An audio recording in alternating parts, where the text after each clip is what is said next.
আসসালামু আলাইকুম ওয়া রাহমাতুল্লাহি ওয়া বারাকাতুহু। আজকে সূরা তাওবার 34 নম্বর আয়াতে শরীফ পাঠ করা হয়েছে। এর আলোকে আজকে সংক্ষিপ্তভাবে তরজমা এবং তাফসীর পেশ করা হবে ইনশাআল্লাহ। তো আয়াতের অর্থ কি?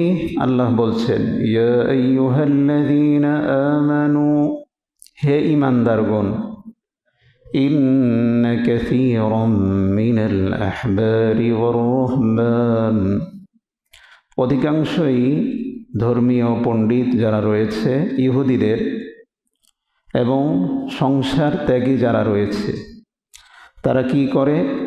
লা ইয়াকুলুনা আমওয়ালান নাসি বিল বাতিল, তারা মানুষের মালকে অন্যায়ভাবে খেয়ে ফেলে। এক নম্বর কাজ। দুই নম্বর, ওয়ায়াসুদ্দুনা আন সাবিলিল্লাহ, তারা মানুষদেরকে আল্লাহর রাস্তায় আসতে বাধা প্রদান করে। তারা যে সম্পদকে কুক্ষিগত করে নিজের জমায় রাখে, এই জমাকৃত সম্পদকে তারা আল্লাহর রাস্তায় ব্যয় করে না। والذين يكنزون الذهب والفضة ولا ينفقونها في سبيل الله, তারা তাদের স্বর্ণ রূপাকে জমা করে। দেখেন, আমরা যে কাগজে নোট মুদ্রা হিসাবে ব্যবহার করি, এর আগে মূলত মুদ্রা হলো দুই ধরনের হয়। এক হলো স্বর্ণর মুদ্রা, আর এক হলো কি? রৌপ্য মুদ্রা। পৃথিবীতে তো এই দুই কথাই বলল, স্বর্ণ এবং রূপাকে তারা জমা করে। ওয়ালা ইউনফিকুনাহা ফি সাবিলিল্লাহ, তারা আল্লাহর রাস্তায় দান করে না। ফাবাশশিরহুম বিআযাবিন আলীম, তাদের জন্য তাদেরকে সুসংবাদ দাও। আসলে সুসংবাদ না দুঃসংবাদ? ফাবাশশিরহুম অর্থ হলো তাদেরকে সুসংবাদ দাও। কি সুসংবাদ? বিআযাবিন আলীম, এমন আযাব, কঠিন আযাবের সুসংবাদ দাও। এটা কি সুসংবাদ না দুঃসংবাদ? মনে করেন একটা চোর চুরি কইরা 3 তলার ছাদের উপরে চলে গেছে। হ্যাঁ, এখন কে, ভাই আয় আয়, তোর কিছু করবো না, আয় আয় আয় আয়, কিছু করবো না ভাই, আয়, তোর সুসংবাদ শোনে, কিছু করবো না। এই যে যখন আসছে, 3 তলার থেকে নামবে, যখন ধরছে, এটা কি সুসংবাদ না দুঃসংবাদ? পিডা একটাও মাটিতে পড়ে না। তো এই জন্য এটা হলো ইস্তেহজা করা আর কি, ব্যঙ্গ করা, তাদেরকে ক্রিটিসাইজ করা। যে আল্লাহ বললেন, তোদেরকে এমন আযাবের সুসংবাদ দিচ্ছি যেটা যন্ত্রণাদায়ক আযাব। কি আযাব ভাই? যন্ত্রণাদায়ক আযাব। তো এই আয়াত আমরা গত সপ্তাহে পড়েছিলাম সামান্য অংশ। আজকে বাকি অংশ ইনশাআল্লাহ অনুবাদ তাফসীর করার চেষ্টা করব। তো যেটা বলছিলাম, স্বর্ণ রূপা এটাই হলো মৌলিক মুদ্রা। আপনারা দেখেছেন, জানেনও, আমাদের এই কাগজি মুদ্রাকে বলা হয় কারেন্সি। কি বলে ভাই ইংরেজিতে? কারেন্সি বলে, ঠিক না? কারেন্সি বলে। তো এই কাগজি মুদ্রা কিন্তু কেউ ইচ্ছে করলে হাজার হাজার টাকা বানাইতে পারে না, বরং প্রত্যেকেরই একটা টাকা বানানোর সীমাবদ্ধতা আছে। যেইখানে টাকা বানায়, মানে কাগজি নোট বানায়, এটার নাম হলো টাকশাল। আমাদের গাজীপুরে আছে, বাংলাদেশের। কোথায় আছে? গাজীপুরে। তো ইচ্ছে করলেই আপনি নতুন নতুন টাকা বানাইতে পারে না, বরং যাদের বিশ্ব ব্যাংকের কাছে যতটুকু পরিমাণ স্বর্ণ জমা আছে, ওইটুকু পরিমাণ কি করতে পারে? টাকা বানাতে পারে। তো যাই হোক, আরেকটা জিনিস হলো, স্বর্ণ রূপার দাম কখনো কমে না, কখনো কি করে না। এটা হলো মৌলিক বস্তু, এটার মাল, এটার দাম সবসময় কি বাড়তে থাকবে। মনে রাখেন, স্বর্ণের দাম যে 1 লাখের উপরে উঠছে না ভরি, এটাকে ওই তো 1 লাখের উপরে বললাম আর কি। বিভিন্ন ইয়ে আছে, ক্যারেট আছে, 18 ক্যারেট আছে, আবার 21 ক্যারেট আছে, 22 ক্যারেট আছে। তো যাই হোক, এটা কখনো কমবে না, বাড়তেই থাকবে, এটা মনে রাখবেন। এটা মাঝখান দিয়ে একটা বলে দিলাম, কেননা হাদিসে আসছে, রসুল বলেছেন তোমরা শেষ জামানায় এই রূপা স্বর্ণ এগুলো করবা। টাকা, কেননা টাকা এটা যে কোনো সময় ইহুদিদের চালে এটা নষ্ট হয়ে যেতে পারে। আপনি ব্যাংকে রেখেছেন, ব্যাংকে রাখার পরে এমন হবে যে ব্যাংক দেউলিয়া হয়ে যেতে পারে, আপনার সমস্ত টাকা শেষ। এরকম করে, অনেকেই করবে। এই জন্য রাসূল সাল্লাল্লাহু আলাইহি ওয়াসাল্লাম বলেছেন শেষ জামানা, এটাই শেষ জামানা, মনে রাখবেন এটাই শেষ জামানা। এই শেষ জামানার মধ্যে মুমিনের কয়েকটা জিনিস কাজে লাগবে। একটা হলো যারা দুর্বল তাদের জন্য পাহাড়ি ঘাটের উপরে কিছু ছাগল, গরু, মহিষ কাজে লাগবে, আর স্বর্ণ রূপা কি রাখবে, কাজে লাগবে। যাক, তো গত মজলিসের আলোচনা আমরা শুনছিলাম খ্রিস্টান ধর্ম কিভাবে বিকৃত হয়েছে, হযরত ঈসা আলাইহিস সালাতু ওয়াস সালামকে কিভাবে হত্যা করার পরিকল্পনা করা হয়েছিল সেটা। আচ্ছা বলেন তো, সকল ধর্মের উপরে আল্লাহ তাআলা বিজয়ী দান করবেন কোন ধর্মকে? এর আগের আয়াতে আল্লাহ বলেছেন ওয়াল্লাযী আরসালা রাসূলাহু বিল হুদা ওয়া দীনিল হাক্কি লিইয়ুযহিরাহু আলাদ দীনি কুল্লিহি ওয়ালাউ কারিহাল মুশরিকুন। তিনি ওই রসুলকে পাঠিয়েছেন। ওই রসুল বলতে কোন রসুল? আমাদের নবী রাসূল সাল্লাল্লাহু আলাইহি ওয়াসাল্লাম। বিল হুদা, হেদায়েত দিয়ে পাঠিয়েছেন। ওয়াদীনিল হাক্কি, এবং সত্য দিন দিয়ে পাঠিয়েছেন। এই সত্য দিন কি হবে? লিইয়ুযহিরাহু আলাদ দীনি কুল্লিহ, সকল দিনের উপর, ধর্মের উপর আল্লাহ তাআলা, এই ধর্মকে আল্লাহ তাআলা প্রাধান্য দিবেন। এই ধর্মকে কি দিবেন? প্রাধান্য দিবেন। ওয়ালাউ কারিহাল মুশরিকুন, যদিও মুশরিকরা অপছন্দ করে, অপছন্দ করলেও আল্লাহ তাআলা কি করবেন? এই ইসলামকেই বিজয়ী দিবেন। বলেন ইনশাআল্লাহ। বলে হুজুর এখন যে আমরা মাইর খাচ্ছি, মৌলিক মাইর খাওয়ার কারণ হলো আমরা আল্লাহ তাআলার হুকুম ছেড়ে দিয়েছি। কি ছেড়ে দিয়েছে?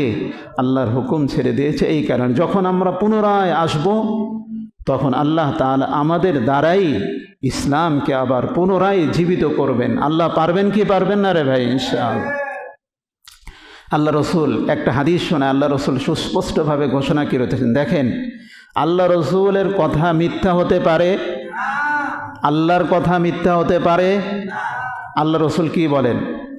লা ইয়াবকা বাইতুম মিন ওয়াবারিন ওয়ালা মাদারিন ইল্লা ইয়াদখুলু হাযাদ-দীন বিইজ্জি আজিজিন বিযুল্লি যালিন। পৃথিবীতে যত ধরনের মাটির ঘর আছে অথবা পশম দ্বারা নির্মিত ঘর আছে, সমস্ত ঘরের মধ্যে আল্লাহ তাআলা দ্বীনকে প্রবেশ করাইয়া দিবেন। সুবহানাল্লাহ। বলে সমস্ত ঘরের মধ্যে। বলে হুজুর আমরা কি পশমি তাঁবুর মধ্যে থাকি? বলে না, আমরা পশমি না থাকলেও পুরা পৃথিবীর কিছু মানুষ আছে ওনারা পশমি তাঁবুর মধ্যে থাকেন। হুজুর আমরা কি মাটির ঘরে থাকি? কি বলে? মাটির ঘরে থাকেন না? আমরা সাধারণত মাটির ঘরে থাকি না, তাই না? কিন্তু একটু চিন্তা করলে এই ইট, তারপরে বালি, সিমেন্ট, এগুলো মাটিরই। এগুলো কিসের? বুঝেন নাই? ইট কির দ্বারা বানায়? সিমেন্ট কির দ্বারা বানায়? মূলত মাটি। বালি কিসের দ্বারা? মূলত মাটি। তাহলে মাটির ঘর, চাই সেটা পাকা ঘর হোক, ওইটাও মাটির ঘর, একটু পাকা ঘর। তা আল্লাহ রসুল বলেন কিয়ামতের পূর্বে যত ধরনের মাটির ঘর হোক, পশমি ঘর হোক, সমস্ত ঘরের মধ্যে আল্লাহ তাআলা দ্বীনে হককে অর্থাৎ দ্বীনে ইসলামকে পৌঁছে দিবেন। সুবহানাল্লাহ বলেন। সকলেই দ্বীন পৌঁছে দিবে। এখন মনে করেন ইসলামের বিরুদ্ধে অতীত থেকে এত পর্যন্ত, এই পর্যন্ত যত ধরনের বাধা এসেছে, আল্লাহ তাআলা কখনো কখনো মুসলমানদেরকে পরীক্ষা করার জন্য কি করেছেন, একটু নিম্ন অবস্থায় রেখেছেন, কিন্তু ইসলাম কখনো পৃথিবীতে বিলীন হবে না। কি হবে না ভাই? বিলীন হবে না। এইটা একেবারে নিশ্চিতভাবে জানতে পারেন, মিলতে পারেন। কেননা দেখেন, পৃথিবীর ইতিহাসে পিছনের দিকে যদি আমরা তাকাই, অনেক সম্প্রদায় ছিল। মনে করেন ইউনানি সম্প্রদায় ছিল, বিশাল বড় তাদের রাজত্ব ছিল।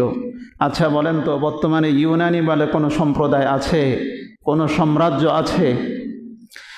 এরপরে মনে করেন অ্যাথেন্স, গ্রিসের একটা সাম্রাজ্য ছিল, সভ্যতা ছিল। আচ্ছা বলেন তো, এথেন্সের সভ্যতা এখন কি আছে? বলেন আছে? নাই।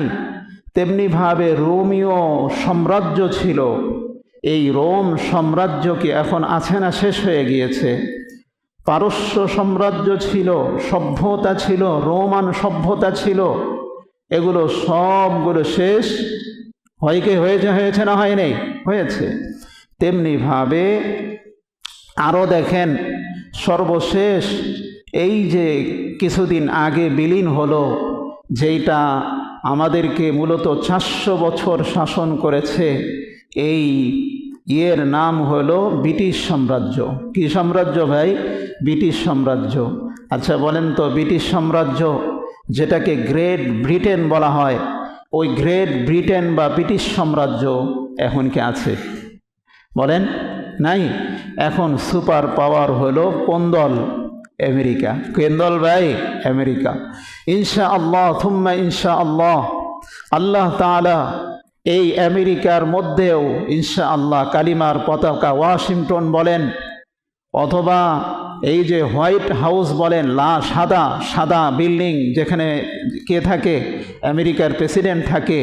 এটার মধ্যেও ইনশাআল্লাহ তাআলা ইসলামের কালিমাকে আল্লাহ তাআলা প্রজ্বলিত করবেন ইনশাআল্লাহ তাআলা। বলে কেমনে করবেন? এই যে তাফসীরের লেখক, উনি বলেন শহীদ আব্দুল্লাহ আজ্জাম রহমতুল্লাহ আলাইহি, উনি বলেন 75 সালে আমার একবার, উনি ফিলিস্তিনের মানুষ ছিলেন, 75 সালে আমার একবার আমেরিকা সফর হলো।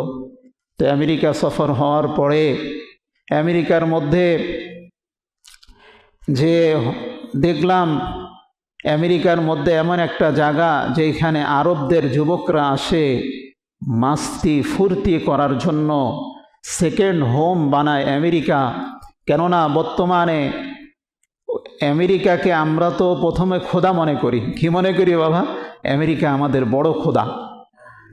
হ্যাঁ, মনে করি আমরা আমেরিকার উপরে কোনো শক্তি নেই, এই কথা মনে করি। আচ্ছা বুকে হাত দিয়ে বলেন তো, আমেরিকার উপরে আর কোনো শক্তি আছে কি আছে না রে ভাই? ওই যে মোল্লা ওমর রহমতুল্লাহ আলাইহি, আপনাদেরকে কাহিনী আরেকবার শুনিয়েছিলাম। মোল্লা ওমর রহমতুল্লাহ আলাইহি যখন 2001-এ পুরা পৃথিবী একদিকে, তখন এমনকি মোল্লা ওমর রহমতুল্লাহ আলাইহিকে বোঝানোর জন্য পৃথিবী থেকে বড় বড় আলেমরা তারা আসছে। আয়েশা মোল্লা ওমর রহমতুল্লাহ আলাইহিকে বলতেছিল, হুজুর আপনি ওসামা বিন লাদেন রহমতুল্লাহ আলাইহিকে আমেরিকার হাতে অর্পণ করে দেন, দিলে আপনার মাত্র 5 বছর ব্যাপী যে শাসন, এই রাষ্ট্র ঠিক থাকবে, আমেরিকা হামলা করবে না, আপনি ওসামা বিন লাদেনকে তাদের হাতে দিয়ে দেন। তখন মোল্লা ওমর রহমতুল্লাহ আলাইহি কি বলেছিলেন? আয়েশা বলেছিলেন, হজরত আমেরিকা যে বিমান হামলা করবে আসমানের উপর দিয়া করবে না আসমানের নিচে দিয়া করবে? কি বলেন? আসমান কইতে পারে না, আল্লাহর আসমানের উপর দিয়া করবে না নিচে দিয়া করবে? তাহলে আল্লাহ যদি উপরে থাকে তাহলে আমেরিকা আমাদেরকে কিছু করতে পারবে না। সুবহানাল্লাহ বলেন। ওই যারা প্রতিনিধি দলে ছিল তাদের মধ্যে 4-5 জন এখনো জীবিত আছে। মোল্লা ওমর রহমতুল্লাহ আলাইহি 2014-তে ইন্তেকাল হয়েছে।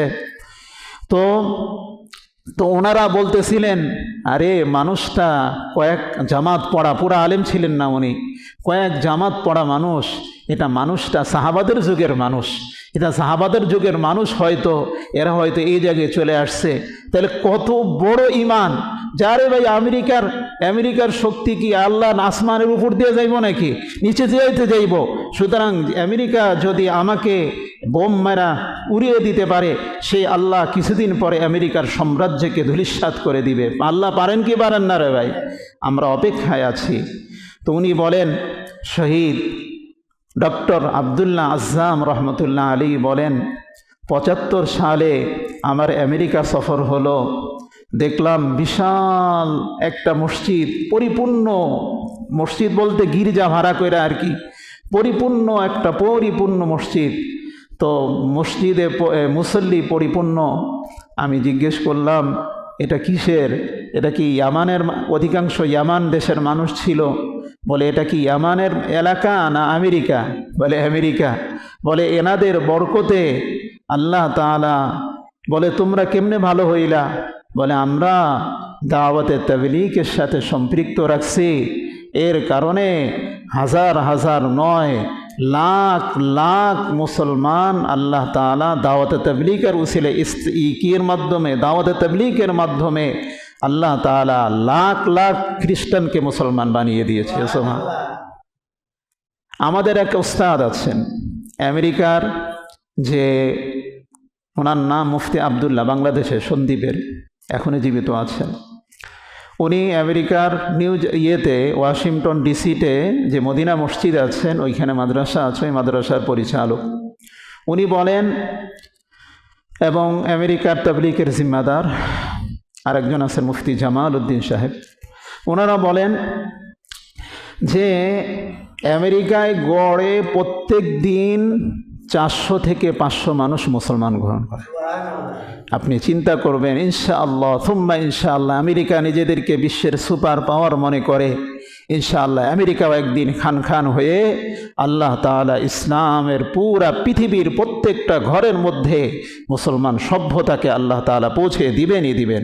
আল্লাহ দিতে পারেন কি পারেন না রে ভাই? উনি একটা ঘটনা উল্লেখ করেছেন। কি ঘটনা? বলে, একবার এক কনফারেন্স জন্য 500 যুবক, এই তাদের একটা সোসাইটি ছিল, যারা শুরু করেছিল মূলত 13 জনে। তো শুরু করার পরে ওনারা এটার নাম দিয়েছিল দ্য মুসলিম স্টুডেন্ট অ্যাসোসিয়েশন, একটা ছোট্ট করে নাম করে দিয়েছিল। তো সেইখানে দেওয়ার পরে ওনারা 500 জন যুবক মিলে একদিনের জন্য একটা গির্জা বা হল রুম ভাড়া নিয়েছে। যখন তখন মসজিদ হয়নি, এখন তো মাশাআল্লাহ অনেক মসজিদ। তো 500 যুবক এক রাত আলোচনা শুনবেন। তো যিনি হোটেলের মালিক, পাশে হোটেল, তাদের নিয়ম হলো সেইখানে আরবরা আসলে সেইখানে মদ ব্যবস্থা করত, মদ, এবং মদের সাথে সাথে সুন্দরী নারী। তো এই 500 যুবক, দিনদার যুবক, তবলীগের উসিলায় তারা ইসলাম গ্রহণ করেছে।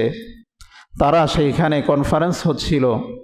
হোটেলের মালিক তো খুশি, হাজার হাজার টন বিয়ার এখানে রেখে দিচ্ছে, একদিনে অনেক পান করবে। আবার উলঙ্গ সুন্দরী রূপসী মহিলাদেরকেও রেখে দিয়েছে, তাদেরকে ব্যবহার করবে। তো সম্মেলন শেষ হওয়ার পরে হোটেল মালিক বিকালবেলা আয়সা ওই সুন্দরী রূপসীদেরকে জিজ্ঞেস করতেছে, তোমরা আজকে কয় টাকা করে, কয় ডলার কামাই করেছো? বলে, আমরা $1 কামাই করি নাই।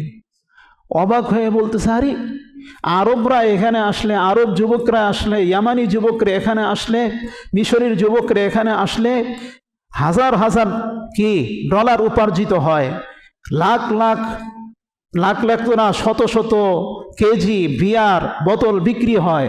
এরা 500 মানুষ আসলো, কোনো মদ বিক্রি হলো না? বলে না। বলে, কোনো মহিলাকে, বলে মহিলা তো আমাদের টাচই করে নেই, এদের ইয়েটা, বলে এদের যে হল রুম এরা নিজেরাই পরিষ্কার করেছে। তো আয়সা ওই হোটেলের মালিক অবাক হইয়া ওই মুসলমানদেরকে জিজ্ঞেস করতেছে, এরে তোমরা কোন মুসলমান? আমাদের এখানে তো হাজার হাজার আরবরা যুবকরা আসে, এরা নারী মদ নিয়ে ফুর্তি করে, তোমরা একদিন থাকলা, না ধরলা মদ, না ধরলা নারী, তোমরা কেমন? বলে, এটাই হলো হাকিকতে মুসলমান, মদ এবং এগুলোকে হারাম করেছে। এগুলো দেখা দেখা নর্তকীরা পর্যন্ত ইসলামের দিকে ধাবিত হয়ে গিয়েছে।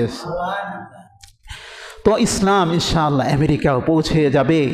আমেরিকা একদিন ইনশাআল্লাহ থুম্মা ইনশাআল্লাহ পুরা পৃথিবীতে ইনশাআল্লাহ আল্লাহ রসুলের ভাষ্য অনুসারে আল্লাহ তাআলা পৌঁছে দিবেন। তো ইনশাআল্লাহ দিবেন, ইনশাআল্লাহ। কে দিবেন ভাই? আল্লাহ। দেখেন, ইসলাম খেলাফত ব্যবস্থা মাত্র 50 বছর ছিল। এরপরে উমাইয়া, এরপরে আব্বাসি খেলাফা, এরপরে আস্তে আস্তে আস্তে আস্তে কিছুটা ছিটাফোটা হলেও এই উসমানী খেলাফত জামানায় ছিল। এখন দেখেন, এই যে তাতারিরা, উদাহরণস্বরূপ দেখেন, তাতারিরা কি করলো? ইসলাম বাগদাদের উপর হামলা করলো। হামলা করে 20 লাখের বেশি মুসলমানদেরকে হত্যা করে ফেললো। তুরাকের দাজলা এবং ফুরাত নদীর মধ্যে কি করলো? রক্তের স্রোত, এমনকি প্রত্যেকটা অলিতে গলিতে এই পরিমাণ রক্তের স্রোত প্রবাহিত হতে লাগলো। কিন্তু দেখেন, এই তাতারিদের মধ্যে একজন মুসলমান ঢুকে গিয়েছিল, যিনি আমির ছিলেন। তার নাম ছিল উজির, তার নাম হলো তুজান। তার নাম কি ভাই? তুজান। এই তুজান সে মুসলমান ছিল, সে গোপন রেখেছিল। হালাকু খান যখন মারা যাওয়ার পরে যখন অন্যান্য শাসক গোষ্ঠী আসার পরে তাদের মধ্যে একজন ছিল তৈমুর লং। কি ছিল ভাই? তৈমুর লং নাম শোনেন নাই? তৈমুর ব্যক্তির নাম ছিল। লং মানে হইল আমাদের দেশে লং খায় যে, এই লং না, লং মানে হইল ল্যাংড়া। লং মানে কি? ল্যাংড়া। ল্যাং মানে কি? ল্যাংড়া। তাদের মাধ্যমে তাদেরকেও কি করেছে? এইভাবে ইসলামের দিকে ডাইভার্ট করেছে। আর তাতারিদের আরেকজন শাসকের নাম ছিল যুগতাল। কি নাম ছিল ভাই? যুগতাল। এই যুগতাল একদিন শিকারে বের হয়েছিল। দেখেন, আল্লাহ তাআলা ইসলামের সাম্রাজ্যকে একদিকে উঠায় আর একদিকে নামায়, একদিকে ডুবায় আর একদিকে উঠায়। তো এই যুগতাল সে একদিন বের হওয়ার পরে একজন আল্লাহর ওলি বুজুর্গ বয়োজ্যেষ্ঠ আলেম, যার নাম ছিল শেখ জামালউদ্দিন, সে আজান দিয়েছে। আজান দেওয়ার পরে বাদশাহ তখন শিকার করে তাঁবুর মধ্যে বিশ্রাম নিচ্ছিলেন। ফলে আজানের শব্দ শুনে বাদশাহর ঘুম ভেঙে গিয়েছে। আরে আজানের শব্দ, এত সুন্দর শব্দ! কেউ আপনারা শুনেছেন, এই জাপানে ইসলামিক সেন্টারের একজন বড় বুজুর্গ ছিলেন, মূলত উনি ইয়ামানের ছিলেন। ওনার হাতে 6 লাখ জাপানি ইসলাম গ্রহণ করেছে। কত ভাই? কত? হ্যাঁ, 6 লাখ বৌদ্ধ। উনি মারা গিয়েছেন গত 3 বছর আগে। উনি শুনাইছেন, আমরা ওনাকে দেখেছি 5 বছর আগে উনি বাংলাদেশ সফরে এসেছিলেন। উনি শুনাইছেন যে দেখেন, যখনই কোনো বৌদ্ধরা আসতো, বৌদ্ধরা এসে মন ভাল লাগে না তখন আমরা একটা তাকে মন্ত্র দিয়ে দিতাম। কি মন্ত্র আমরা দিই না? আমরা সময় আপনারা ঈশ্বরে এতবার পড়বেন, এতবার পড়বেন, এতবার পড়বেন, এতবার পড়বেন। তো ওনাকে মন্ত্র দিয়ে দিতাম। বলে, মন্ত্রটা কি জানেন? মন্ত্রটা হলো লা ইলাহা ইল্লাল্লাহ মুহাম্মাদুর রাসূলুল্লাহ। বলতাম যে 10 বার পড়েন, আপনি 20 বার পড়বেন, 30 বার পড়বেন, পড়লে আমার বিকালবেলা জানাইবেন। বিকালবেলা পড়তো। আসার পরে বিকালবেলা বলতো, কেমন লাগে? ভালো লাগে। তো একটু বেশি করে পড়েন। তো 100 বার করে পড়েন। তো 100 বার করে পড়তো। আবার জিজ্ঞেস করতো, কেমন লাগে? ভালোই তো লাগে। তাহলে 1000 করে পড়েন। 1000 করে পড়তে কেমন লাগে? তো ভালোই তো লাগে। আচ্ছা, এই মন্ত্রটা মনে হয় কোনো ধর্মের। বলে, হ্যাঁ। কোন ধর্মের? এটা মুসলমানের ধর্মের। আচ্ছা, এই মন্ত্র পাঠ করলে যদি এত শান্তি লাগে, তাইলে ইসলাম গ্রহণ করলে কত শান্তি লাগবে। এইভাবে উনি বলেন, টোকিও বিশ্ববিদ্যালয়ে উনি একসময় শিক্ষক ছিলেন। এইভাবে হাজার হাজার 6 লাখ বৌদ্ধ ওনাদের হাতে কি হয়? ইসলাম গ্রহণ করেন।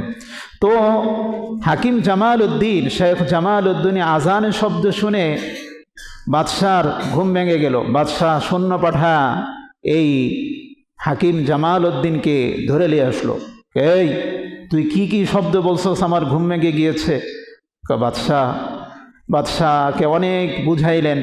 বুঝানোর পরে বাদশাহ কইল, হুজুর তুই কি কস না কস বুঝি না। তো এই সমস্ত কাহিনী আমি বুঝি টুঝি না। আচ্ছা এটা কি কত, তুই ভালো না আমার এই যে ছাগল আছিল একটা, অথবা কুত্তা, কেউ বলে কুকুর, কুকুরে অনেক সময় দাঁড়িয়ে ওঠে, দাঁড়িয়ে তো না পশম ওঠে আর কি। তো কুত্তা, আমার কুত্তাটা ভালো না তুই ভালো কত? আচ্ছা এই প্রশ্ন কারে করলো? শেখ জামাল উদ্দিনকে তাতারি বাদশাহ তুকজাল করলো, জুকতাল করলো।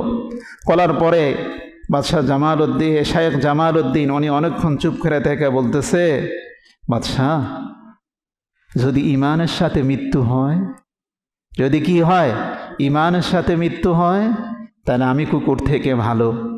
আর যদি ইমান ছাড়া মৃত্যু হয়, তাহলে আমি কুকুর থেকেও নিকৃষ্ট। এই কথা বলার পর বাদশাহ হঠাৎ করে, কি বললি, কি বললি? ইমান, ইমান? বলে হ্যাঁ ইমান। বলে ইমান কি জিনিস? বলে ইমান হইল আল্লাহর জাত এবং সিফাতের উপরে বিশ্বাস করা। এইভাবে উনি ইসলাম বুঝাইলেন। তো বললেন যে আচ্ছা এটা গ্রহণ করতে কি লাগবে? বলে কিচ্ছু লাগবে না, আপনি কিছু শব্দ এবং বিশ্বাস করবেন, এটাই হয়ে যাবে। উনি বললেন তো এখন তো আমার সময় নাই, তুই এখন, আমি একটা সফরে আছি, তো এক সময় আসিস, আসলে আমি তোর কথা শুনবো না। তো এই কথা বলার পরে বাদশাহটি বলছেন, শেখ জামাল উদ্দিন বৃদ্ধ মানুষ ছিলেন, বয়োবৃদ্ধ মানুষ ছিলেন। উনি অসুস্থ হয়ে পড়লেন। যখন রোগ শয্যায় শায়িত, ওনার ছেলেকে বললেন যে বাবা, একজন বাদশাহ জুকতালের সাথে আমার এই কথা হয়েছিল, তুমি বাদশার কাছে যায়া আমার কথা স্মরণ করে দিবা, ওনার মনে আছে কি না যে ইসলাম গ্রহণ করার কথা আমি ওনাকে বলেছিলাম। এটা বলার পরে ওই হাকিম জামাল উদ্দিন মারা গেল। তো ওনার ছেলে উনি কি করলেন, হাকিম জালাল উদ্দিন মারা গেলেন। উনি মারা যাওয়ার পরে ওনার ছেলে ওই বাদশার কাছে গেল, যা বলল তুমি কে? বলে আমি হলাম হাকিম শেখ জামাল উদ্দিনের ছেলে। বাদশাহ ওই ওই কথা স্মরণ আছে কি না যে ওয়াদা আপনি আব্বার সাথে করেছিলেন? বলে কি ওয়াদা, আমার তো মনে নাই। বলে এই ওয়াদা বলেছিলেন আপনি ইসলাম গ্রহণ করবেন। বলে হ্যাঁ হ্যাঁ বলেছিলাম তো। সে সাথে সাথে ইসলাম গ্রহণ করলো। পুরা এই তাতারখানি বংশের সব ইসলামের দিকে ধাবিত হয়ে গেল। সুবহানাল্লাহ বলেন। তো এইটা মনে করেন না ইসলাম একদিক দিয়ে ডুববে, আর এক দিক দিয়ে আল্লাহ উঠিয়ে দিবেন। আর এক দিক দিয়ে কে উঠিয়ে দিবেন ভাই? আল্লাহ উঠিয়ে দিবেন। এটাই হলো ইসলামের প্রভাব। এটা কি রে ভাই? ইসলামের প্রভাব। এই জন্য আল্লাহ সুবহানাহু ওয়া তাআলা আমাদের সকলকেই এই ইসলাম যে আল্লাহ তাআলা আমাদেরকে গ্রহণ করার তৌফিক দিয়েছেন, এই জন্য বলি আলহামদুলিল্লাহ। মেরে মুহতারাম দোস্ত, এই জন্য এই আয়াতকে আল্লাহ কি বলেন দেখেন, ইয়া আইয়ুহাল্লাযীনা আমানু, হে ঈমানদারগণ, ইন্না কাসীরাম মিনাল আহবারি ওয়ার রুহবান, নিশ্চয়ই অধিকাংশ খ্রিস্টান আলেম এবং ধর্মত্যাগী, লা ইয়াকুলুনা, ধর্মত্যাগী বলতে সংসার ত্যাগীরা, লা ইয়াকুলুনা আমওয়ালান নাসি বিল বাতিল ওয়া ইয়াসুদ্দুনা আন সাবিলিল্লাহ, তারা আল্লাহর রাস্তায় বাধা দেয়। এই আয়াত দ্বারা আমরা বুঝলাম আলেম দুই প্রকার। আলেম কয় প্রকার রে ভাই? বলেন কয় প্রকার? এক আলেম হইল দুনিয়াদার আলেম। এক আলেম কি রে ভাই? দুনিয়াদার আলেম। আর এক আলেম হইল আল্লাহওয়ালা বুজুর্গ আলেম। বলে এটা কেমনে বুঝবেন? যেমন বলা হয়, উলামায়ে কেরাম এই কথা বলেন, সিনফানি ইযা ফাসাদাত ফাসাদান নাস ওয়া ইযা সালুহা সালুহান নাস, আল উমারা ওয়াল উলামা। আরবিতে বলা হয় এই কথা, কোন কোন জ্ঞানীরা বলেছেন যে দুইটা শ্রেণী এমন আছে, তারা যদি সুন্দর হয়ে যায়, ভালো হয়ে যায়, তো সকল মানুষ ভালো হয়ে যাবে। আর দুইটা শ্রেণী এমন আছে, তারা যদি খারাপ হয়ে যায়, পুরা বিশ্বের সকল মানুষ খারাপ হয়ে যাবে। বলে তারা কারা? এক হইল উমারা, শাসক গোষ্ঠী, আর এক হইল উলামায়ে কেরাম। আর একটা কি ভাই? উলামায়ে কেরাম। তো এই জন্য এই আল্লামা শেখ ইবনুল মুবারক, আব্দুল্লাহ ইবনে মুবারক রহমতুল্লাহ আলাইহি, উনি একটা কথা বলেছেন। উনি কি বলেছেন? একটা কবিতা, রাআইতুয যুনুবা তুমিতুল কুলুবা وقد يورث الذل إدماؤها تركت الذنوب حياة القلوب وخير لنفسك عصيانها وهل أفسد الدين إلا الملوك وأحبار سوء ورهبانها। উনি লম্বা এই শেরের মধ্যে উনি বলেন, দেখো কয়েকটা জিনিস দিনকে সব সময় নষ্ট করেছে তিন শ্রেণীর মানুষ। কয় শ্রেণীর মানুষ ভাই? তিন শ্রেণীর মানুষ। এক শ্রেণীর মানুষ হলো, মনে করেন, ইল উমারা, যারা মুলুক, যারা রাষ্ট্রপতি, সব সময় রাষ্ট্রপ্রধান, সব সময় তারা দিনকে আঘাত করেছে ক্ষমতার চেয়ারে বসে বসে। দুই নম্বর হইল আহবার হুসুইন।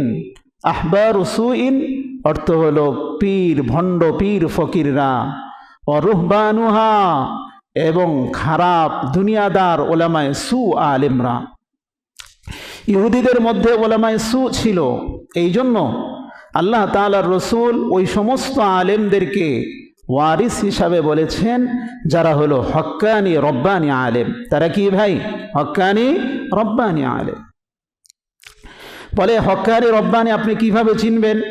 যেমন কোন বুজুর্গ বলেন, ইদা রাআইতুমুল আলিমা বিবাবি সুলতানিন ফাহদারুহু আলা দীনিকুম।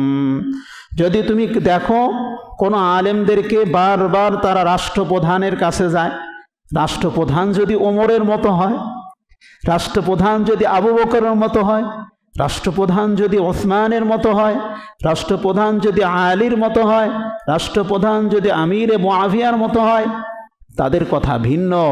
কিন্তু রাষ্ট্রপ্রধান যদি কি হয়, ফাসিক ফুজ্জার হয়, আর তুমি যদি দেখো কোন আলেমকে কাদের কাছে যাইতেছে, রাষ্ট্রর যারা এদের কাছে যাচ্ছে, ফাহজারু আলা দীনিকুম, তুমি তাদের কাছ থেকে কোনো এলেম নিবা না, কেননা তারা হলো দুনিয়াদার আলেম। তারা কি আলেম? দুনিয়াদার আলেম। এরপরে বলেন, ওয়াল্লাহি ইন্নাহুম লা ইয়াখুযুনা মিন দুনিয়াহুম শাইআ ইল্লা দাফাউ ফি দীনিহিম জিআফাইন। এই জন্য আল্লাহ তাআলা রাসূল সাল্লাল্লাহু আলাইহি ওয়াসাল্লাম এই কথাগুলো বলেছেন। এখন দুনিয়াদার আলেম কিভাবে আমরা চিনব? এর একটা দিনদার আলেম আমরা কিভাবে চিনব? মনে করেন পৃথিবীর ইতিহাসের দিকে আমরা যদি তাকাই, আমাদের নিকটবর্তী অতীতে যেই সমস্ত উলামায়ে কেরাম চলে গিয়েছেন, মনে করেন ইমাম আবু হানিফা রহমতুল্লাহ আলাইহি, উনি ছিলেন আল্লাহওয়ালা বুজুর্গ। ইমাম শেখ কাসেম নানুতুবি রহমতুল্লাহ আলাইহি সহ আরও হাজারো উলামায়ে কেরাম ওনারা চলে গিয়েছেন। ওনাদের মধ্যে দ্বীনের কোনো লোভ ছিল না। ওনারা শুধুমাত্র আল্লাহ তাআলাকে সন্তুষ্টি করার জন্যই দ্বীনের কথা বলতেন। কি বলেন? কথা ঠিক কি ঠিক না রে ভাই? মনে করেন এর মধ্যে একজন হলেন আরেকটা হাদিস, আপনি অবাক হয়ে যাবেন সেই হাদিস শুনে। বলে ওলামায়ে সু, দুনিয়াদার আলেম এত নিকৃষ্ট হবে? উনি বলেন, একজন বুজুর্গ বলেন, ইমাম আওয়ারি রহমতুল্লাহ আলাইহি বলেন, শাকাওতুন নাওয়াসি ইলাল্লাহি মিন নিতনিন খুবসিল কুফারি ফাওহাউল্লাহু ইলাইহা আন ইয়াতুফাল উলামা ওয়া আশুদ্দানাতনা মিন হাদা। হাদিসের পাকের মধ্যে আল্লাহ রাসূল বলেন, ইউতি রাজুলুন ইয়াউমাল কিয়ামাহ, একজন ব্যক্তিকে কিয়ামতের ময়দানে ফেরেশতারা টেনে টেনে নিয়ে আসবেন। ফায়ুলকি ফিন্নার, তাকে জাহান্নামে নিক্ষেপ করা হবে। বলে সে এমনভাবে তার নারী ভুঁড়িগুলো বের হয়ে যাবে, সে গাধার মতো চিৎকার করতে থাকবে। ওয়ায়ামুরু আলাইহি আহলান জান্নাহ, তখন জান্নাতি একজন ব্যক্তি তার সামনে দিয়ে যেতে থাকবে। সামনে বলতে এই দোজকের পাশ দিয়ে যেতে থাকবে। ফাকালা ইয়া ফুলান, ওই জান্নাতি ব্যক্তি বলবে, ও ভাই, আলাস্তা বিইলমিকা কদ দাখালনাল জান্নাহ, এই হযরত, আপনি এখানে কেন? আপনার কথার উপরে আমল করেই তো আমি জান্নাতে আসছি, আর আপনি জাহান্নামে কিভাবে? ক্বালা বালা ওয়ালাকিন কুনতু আমুরুকুম বিল মারুফ ওয়া কুনতু আনহাকুম আনিল মুনকারি আতাইতুহু। বলে আমি কি করছি জানেন? আপনাদেরকে ভালো কথা বলেছি, কিন্তু আমি ভালো কথার উপরে কি করি নাই? আমল করি নাই। কত কঠিন কথা! আল্লাহ আমাদের সকলকে এই বুঝার তৌফিক দান করুক, সকলে বলেন আমিন। দেখেন, ইমাম আহমদ বিন হাম্বলের কয়েকটা কাহিনী আপনাদেরকে শুনাই। ইমাম আহমদ বিন হাম্বল রহমতুল্লাহ আলাই, উনি শাসকদের থেকে কোনো ধরনের উপঢৌকন গ্রহণ করতেন না, হাদিয়া গ্রহণ করতেন না। উনি একবার ওনার ছেলেকে রুটি কেনার জন্য পাঠালেন বাজারের মধ্যে। আহমদ বিন হাম্বল রহমতুল্লাহ আলাই যখন কিনতেছে, দোকানের মালিক একটু দেরি করতেছে, বলতেছে, চাচা আব্বাকে বাসায় রেখে আসছি, উনি রুটি খাবেন, তাড়াতাড়ি রুটি দেন। উনি বলেন, তুমি কার ছেলে? বলে, আমার আব্বার নাম আহমদ। বলে, কোন আহমদ? আহমদ বিন হাম্বল। বলে, তুমি আহমদ বিন হাম্বলের ছেলে? বলে, হ্যাঁ হ্যাঁ। হে কি করলো, তাড়াতাড়ি রুটি বানায়া আর এক স্বর্ণ রূপা দিয়া আর একটা প্যাকেট কইরা, রুটির মধ্যে প্যাকেট কইরা ওনারে দিয়ে দিল। বাচ্চা মানুষ বলতে পারে না, তো স্বর্ণরূপে এমন মনে করে স্বর্ণ দিয়ে দিল। দেওয়া দেওয়ার পরে সে বাসায় গিয়ে যখন রুটি খোলার পরে দেখতে রুটির সাথে এই স্বর্ণরূপা। আহমদ বিন হাম্বল ওনার ছেলের সাথে রুটি খাইলেন, আর রুটি খেয়ে উনি কী করলেন, স্বর্ণরূপাগুলো ফিরিয়ে দিলেন আর বললেন যে এই টাকা পয়সা দিয়ে আহমদ বিন হাম্বলকে কিনা যাবে না। সুবহানাল্লাহ বলেন। আজীব অবস্থা। ওনার জামানার মধ্যে একবার কি হয়েছিল, শুরু হয়েছিল খলকে কোরআনের ফিতনা। খলকে কোরআনের ফিতনা মানে হইল, আচ্ছা বলেন তো, কোরআন এটা হলো আল্লাহর কালাম, আমরা কি বলি? আল্লাহর কালাম। কোরআন হইল আল্লাহর সিফত। কোরআন কি? আল্লাহর সিফত। যে জিনিসটা আল্লাহর সিফত হয়, আল্লাহ যেমন অবিনশ্বর, আল্লাহর সিফতটাও অবিনশ্বর, বুঝছেন? আর কেউ কেউ বলতো এই কোরআন হইল আল্লাহর সৃষ্টি, মাখলুক। এই কারণে বাদশাহ মামুনুর রশিদ তিনি খলকে কোরআনে বিশ্বাসী ছিলেন। উনি ইমাম আহমদ বিন হাম্বলকে উনি পিটাইলেন। এরপরে উনি বাদশাহ মামুনুর রশিদ মারা গেল। তার ছেলে মুতাসিম বিল্লাহ, সেও এই মতাদর্শ ছিল, সেও এই ক্ষমতায় যখন এলো ইমাম আহমদ বিন হাম্বলকে শাস্তি দিল। এরপরে সে মারা গেল। তার ছেলে ওয়াসেক বিল্লাহ, সে কি হলো, সে এরকম এই খলিফা হলো। খলিফা হওয়ার পরে সে ওয়াসেক বিল্লাহ তাকে মুক্তি করে দিলেন, কথা ঠিক, কিন্তু টাকা পয়সা দেওয়ার চেষ্টা করলেন, কিন্তু ইমাম আহমদ বিন হাম্বল রহমতুল্লাহ আলাই এক শব্দ পর্যন্ত, একটা টাকা পর্যন্ত নিলেন না। এমনকি একবার ওনার রোগ হলো, রোগের মধ্যে ডাক্তার চিকিৎসকরা পরীক্ষা করে বলল, আপনি যদি একটা বকরির মাথা খান ভুনা কইরা, তাহলে আপনার রোগ ভালো হয়ে যাবে। উনি বকরি মাথা আনাইলেন। আনানোর পরে বাসার মধ্যে আগুন ছিল না। যে ওনার এক চাচা ছিল, সে পুলিশ ছিল, পুলিশের বড় কর্মকর্তা ছিল, সালেহ তার নাম ছিল। তার বাসা থেকে আগুন থেকে এই পাক আনা হলো, মানে এটাকে ভুনা করে আনা হলো। সে বললেন, এটা কার থেকে ভুনা করছো, কার চুলা থেকে? বলে, সালেহের চুলা থেকে। এই কারণে সে এইটাও খায়নি। বলে, না, কোনো রাষ্ট্রীয় কাজের সাথে জড়িত যারা জালেম, এদের সাথে আমি কিছুই খাবো না। সুবহানাল্লাহ বলবেন না মিয়া? যে আল্লাহকে ভয় করে, দুনিয়ার সকল জিনিস তাকে কি করে বলেন? ভয় করে। ইমাম আহমদ বিন হাম্বল রহমতুল্লাহ আলাই জামানার মধ্যে এক ব্যক্তিকে, রাষ্ট্রীয় ব্যক্তিকে, কোনো একজন ব্যক্তিকে জিনে ধরছে। কি ধরছে? জিন ধরছে। ওয়াসেক বিল্লাহ সে এইটা রয়েছে জিনের। যে আসা নেওয়ার পরে বলে যে আহমদ বিন হাম্বলকে খবর দে। আহমদ বিন হাম্বলকে খবর দিছে। দেওয়ার পরে বললেন যে, এই তুই জিনকে আহমদ বিন হাম্বল বলেন, এই তুই ধরছস কি লেগে রে, ছাড় তাড়াতাড়ি ছাড়। এখন বয়, আহমদ আপনি কইছেন দেখে আমি চলে গেলাম, কেননা আপনি যেহেতু আল্লাহরে ভয় করেন, এ কারণে আমরাও আপনারে ভয় করি। সুবহানাল্লাহ বলেন। দুনিয়ার সকলে আপনারে ভয়, এই জন্য কিছু কেলাম গা, কিন্তু দেখেন আমি কিন্তু আবার আপনি না থাকলে। ঠিকই ইমাম আহমদ বিন হাম্বল ইন্তেকাল হয়ে গেল। ইন্তেকাল হয়ে যাওয়ার পরে আবার ওই ব্যক্তিটাকে ওই জিনটাই ধরলো। ধরার পরে আহমদ ওই ওয়াসেক বিল্লাহ, সে তো রাষ্ট্রপ্রধান, সে আরেকজন বড় শাইখকে নিয়ে আসলো। এখন শাইখ যত ফু দেয় জিন আসে। জিন কি করে? আসে, কয় কি মিয়া আপনি কি আহমদ বিন হাম্বল হয়েছেন নাকি? আমনের মধ্যে কোনো ভয় আছে? আপনার আল্লাহর কোনো ভয় আছে? আর আহমদ বিন হাম্বল আল্লাহরও ভয় করতো, এর লেগে আমরা সকলে ভয় করতাম। শুধু শোনা, সকলেই ভয় করে। সুবহানাল্লাহ বলেন। আরো কতগুলো কয় ঘটনা কইতাম, এখানে তো বিস্তারিত শত শত ঘটনা আছে। আরেকটা ছোট্ট ঘটনা শোনাই। আল্লাহ নবীর এক সাহাবী তাবিঈ ছিল, যার নাম ছিল সিলা ইবনে আইসাম। নাম কি ছিল ভাই? সিলা ইবনে আইসাম রহমতুল্লাহ আলী তাবিঈ ছিলেন। উনি আফগানিস্তানে, সেই যুগে আফগানিস্তানে আসছিলেন। আফগানিস্তানের রাজধানী সেই যুগে কাবুল, ঘন অন্ধকার ছিল। ওনারা জিহাদ করার জন্য আসছিলেন। তো উনি সিলা ইবনে আইসাম, উনি রাত্রেবেলা কি আমল করে এটা দেখার জন্য একজন ব্যক্তি, সে গোপনে দেখব সিলা ইবনে আইসাম কি আমল করে।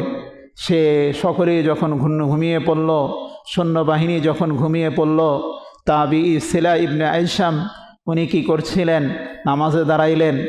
নামাজে দাঁড়ায় দেখা যায় হঠাৎ করে কিছুক্ষণ পরে একটা বাঘ আসছে। কি আসছে রে ভাই? বাঘ। এখন ওই দিক দিয়ে হেবাটা কয়, আমার তো বাঘ দেখা আমার ভিতর দিয়া যা আসিল সব, যে আমি দৌড়া পালামো না, কি করবো। ওমা, দেখলাম যে সিলা ইবনে আইসাম উনি কি করলেন না, উনি নামাজে রত রইলেন।